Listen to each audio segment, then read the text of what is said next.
we remember when it used to be? Remember how it used to be? Why can't we go back to what it used to be? No. If we are truly united as young people, which we are the majority, 2/3, 66.7% of this country is us. In other words, it belongs to us. If we are truly united, then we are able to look and see that success is the destination, and despite the issues and troubles and tribulations that we have around us, the destination is never what we lose focus on. How many of you recognize that you're united? That you can be united? Well, the problem is pull-ups for that. Have not even been united as a graduating class in some instances. You all can't even sometimes get along with each other, put get along with individuals who are on the outside. Why do I remember that? Because in 1999, I did recognize the very people that sat on the side of me in my own class that made my life sometimes not easy are the people who now stand on the side of me with the attempt to celebrate me, and I look at them as Jesus would look at many, even some of those in the church, and say, depart from me. I know you're not. And when I leave, I will leave on a 45-minute flight, and I will return as not a visitor, but as a Long Islander. So I care not what people think about what I'm saying is not nice and should not be said. The fact is that get it right from step one. Unity is key.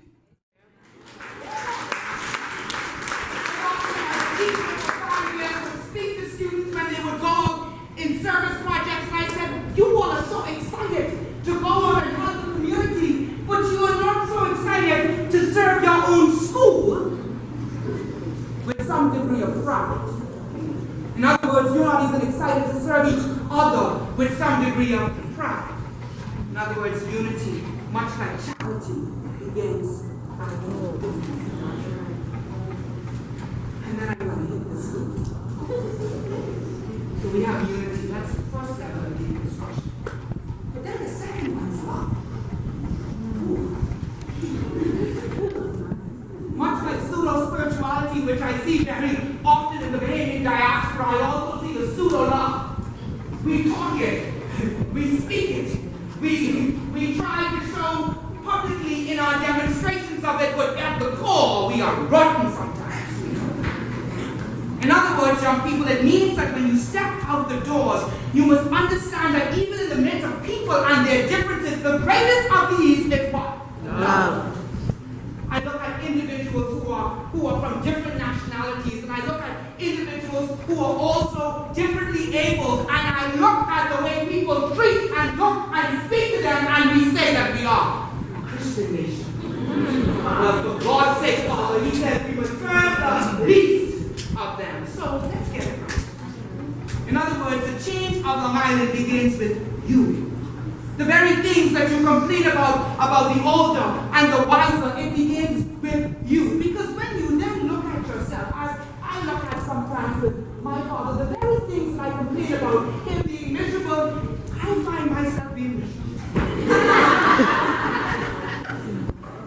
And then I look and recognize that sometimes his misery is the best of me. And I wouldn't be who I am today, but at the end of today, I'm not simply there to be like my parents. I'm there to be better than my parents because they provided me with a foundation for me to build it. Graduates, some of you have a foundation from your parents that some people in this very island and country only wish and dream they had. My question is, with the amount of collateral that you have in your personal bank, in your individual bank, in your bank of person, in your heart, are you going to waste it, or what will you do with it? In other words, some of you have just risen up to the sunken ranks. In other words, you are so afraid of your own potential that your everyday action is simply inadequate for your flavor of what God has truly put in you. Don't tell me, because I know what it is to simply slump. And then I know what it is to walk in to a bachelor's degree at a 3.8 and to walk out of a master's degree at a 3.96, because I didn't do it for anybody else. I did it for me. It's nothing like when mommy say, did you do your homework? Or daddy say, did you do your homework? And then I looked at you and I heard you sing the song or do something to the song.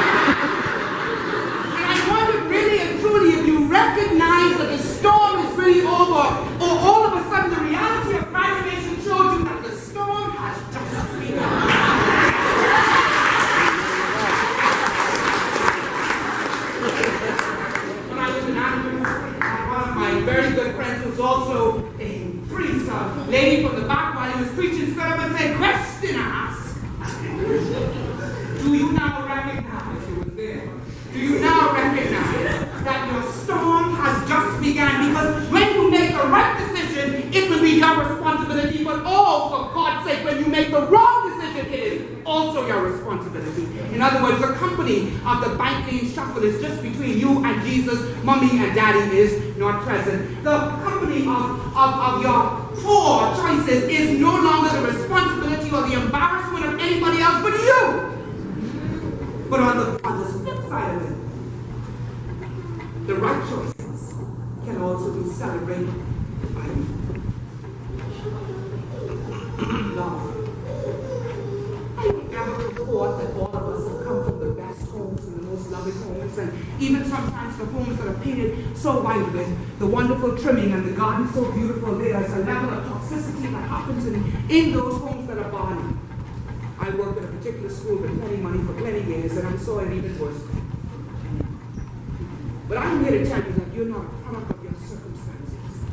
You're a product of who you want to be, the direction you care to go in, and what you want to have in the future.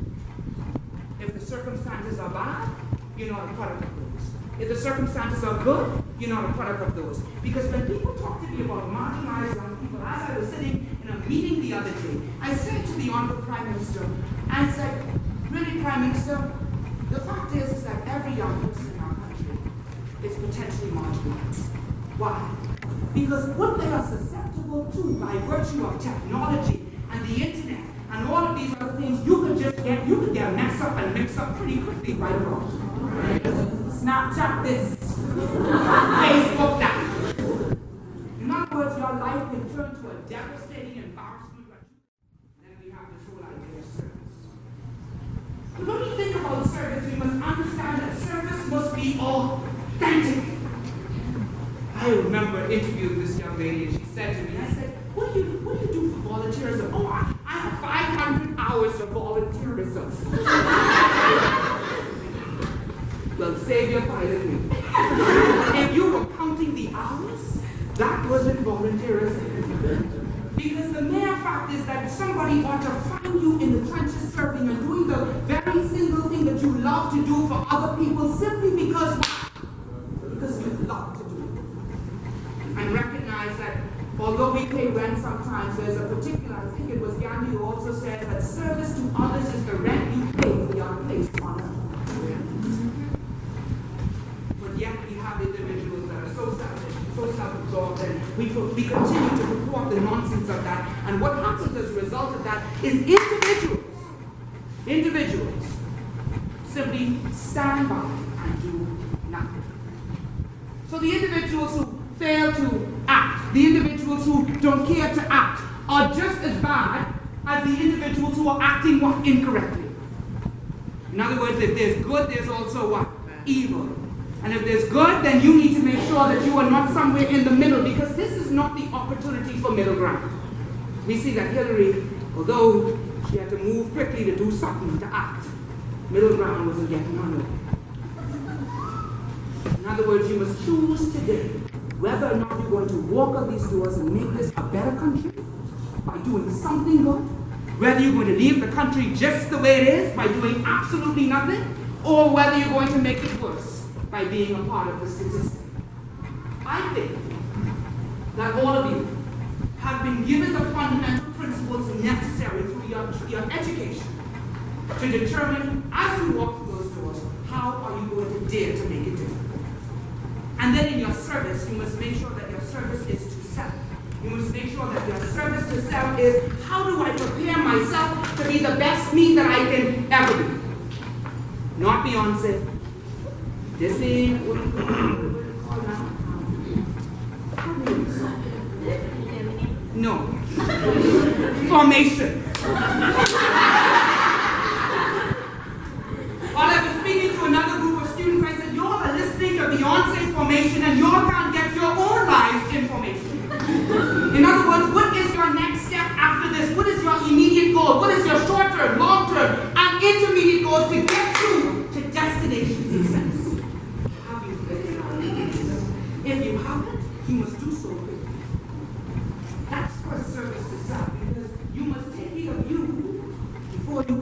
taking care of anyone else. We see that as a problem when people sit down and volunteerism and they complain about who they helped and why they haven't, because they haven't dealt with them yet. So they shouldn't be there. So you start doing the service thing prematurely, and then service to your community is next. But before community, I missed one that is service to your home. Respect is paramount. I told them that if I was the president of the College of the Bahamas, the first course that I would probably put together would be the course Decency and Order 101 and Manners and Respect 102.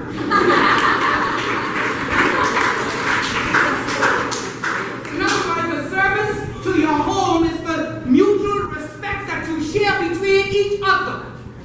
Because that begins to give the what? Training ground for when you go out and communicate with these other human beings. The other day I posted on my Facebook because I had such an amazingly rude encounter with a customer service agent. The only thing I could say is, beam me up, Scotty. I'm pretty much done with the human beings today.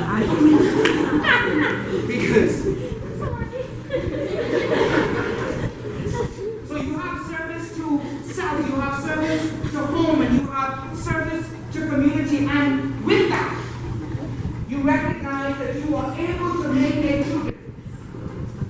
In other words, you're able to use the fundamental principles of life, the fundamental principles that NGM has given you. And shall I say that I am so happy and elated to be speaking to the premier school in the country. Amen.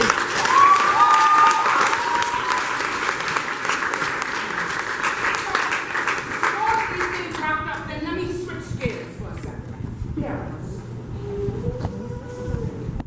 Sometimes parents do a disservice to children. And the disservice that we do is not often intentional. It is simply that we do not allow children to actualize to their true potential because we are busy putting our own agendas.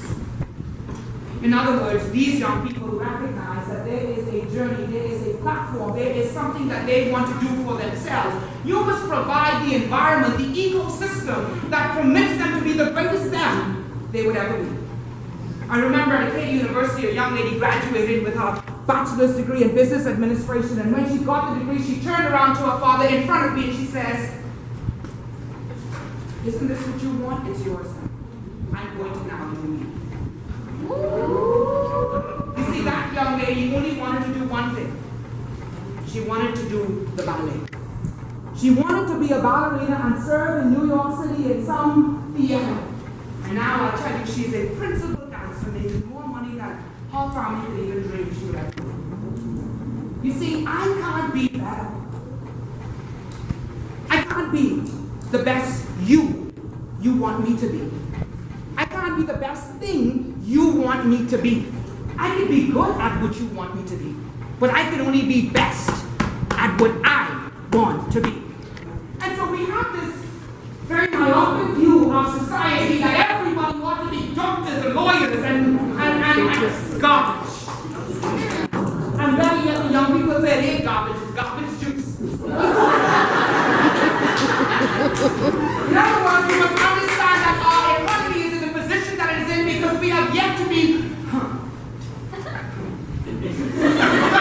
we have yet to step up and allow for us to diversify our own talents and abilities, and therefore everybody is important to do things that we could do but we were never allowed to do.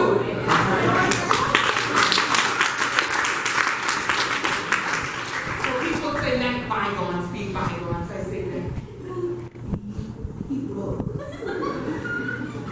So as I say to parents all the time, it is not your responsibility to stand in the back of your child.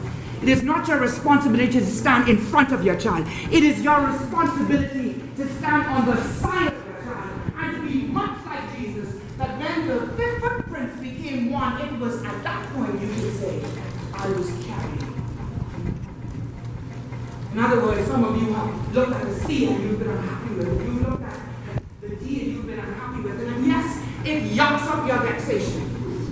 But I'll tell you, if you recognize that that is the best that they could possibly do, and they had applied themselves in doing it, then that truly is the best. But if you put an engine in front of them, they will do even better at that. I said to my father the other day when I had a talk, when I first gave it to him, he said, Haran, did you put oil in it? I said, well, Daddy, when you buy the car coming up. I then looked at him and I said, you must now recognize that mechanics is neither my mission or my ministry. And so I will stick with office administration and oratory work.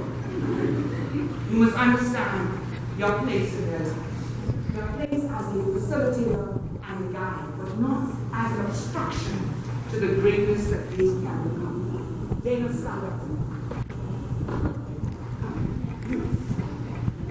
I'm going to do something that was done to me and I never stopped dreaming it as a result.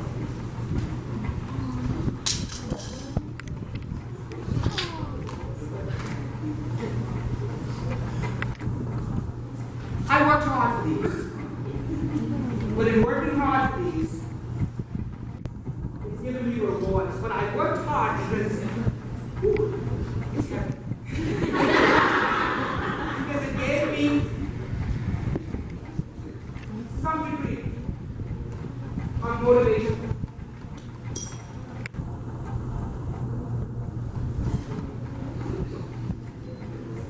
But I don't know how many of you will be an engineer, an architect, or